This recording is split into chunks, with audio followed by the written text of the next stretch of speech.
Ben just saw a screening for Sarah Palin's documentary, or a documentary on Sarah Palin. Yeah, called Sarah Palin, You Betcha. And it's by this documentarian, Nick Broomfield. He's very much in it. He interjects himself into it. It's sort of about, he goes up to Wasilla to talk to people who knew and have worked with Sarah Palin, and he talks to a lot of them. And the theme is he's looking to get an interview with Sarah Palin, which of course doesn't quite happen, but it's fun and amusing. But you do learn a couple of interesting things about her on the way.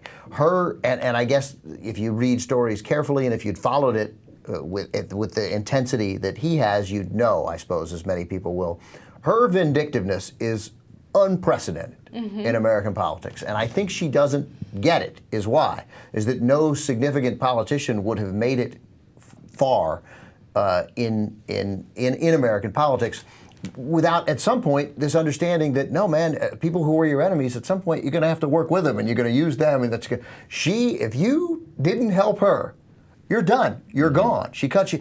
And the Trooper Gate, which they go back, that guy's great, Reverend Bess. That is he thinks that Sarah Palin, because of her vindictiveness and what he described as her willingness to use violence against enemies, that sort of idea of getting your enemy, and if she had the access to violence, he's like, Sarah Palin, with her hand on the nuclear button, is legitimately dangerous.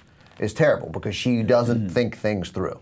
And forget then nuclear war, just her ability. I thought at first not nukes when he said that, but he's like, yeah, let's invade. Let's go. Like if there's a violent resolution for this, let's take it. These guys are evil. She sees people who are against her as evil, and therefore there's no reason not to go get them violently if necessary, because they're evil. Yeah. And the idea is the world is made up of good and evil, and you want to purge the world of the evil. Is there any feeling that, I mean, when is Sarah Palin going to go away? And I mean that, I don't mean that in a like, oh, when's this girl going to go away? I'm so tired. I'm like, literally, when do you think she's going to go away? If she runs for president and loses, I imagine that'll be the end. I don't think she's going to run for president, but let's say she does and loses, or if she doesn't run for president. Aren't people going to stop caring about this woman at some point? I mean, at some point soon?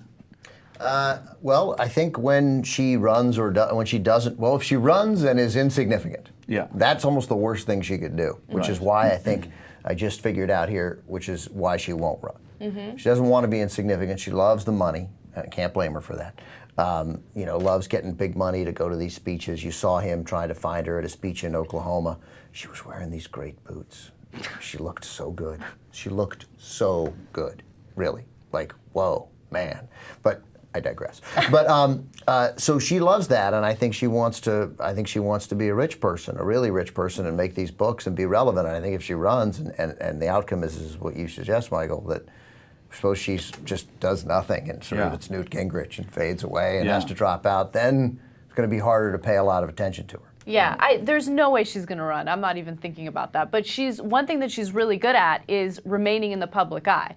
And, you got to keep in mind, Bristol Palin just signed for a reality show, so she's going to be in the limelight. And while she's in the limelight, Sarah Palin will be in the limelight.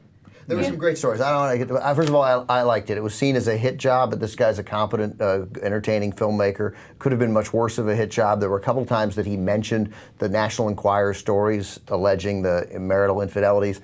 He did nothing with it except tangentially mention them, so don't mention them. It makes you seem cheap and tawdry and that you don't know what you're talking about. But one of the great little stories, Sarah Barracuda, her nickname from high school, Todd's best friend from high school, or a guy alleged to be Todd's best friend, but they were clearly close at one point, and he wasn't even particularly vindictive, but he said, no, Sarah Barracuda comes from the fact that we all liked Hart's Barracuda, right, the song, and that Sarah looked like Ann Wilson.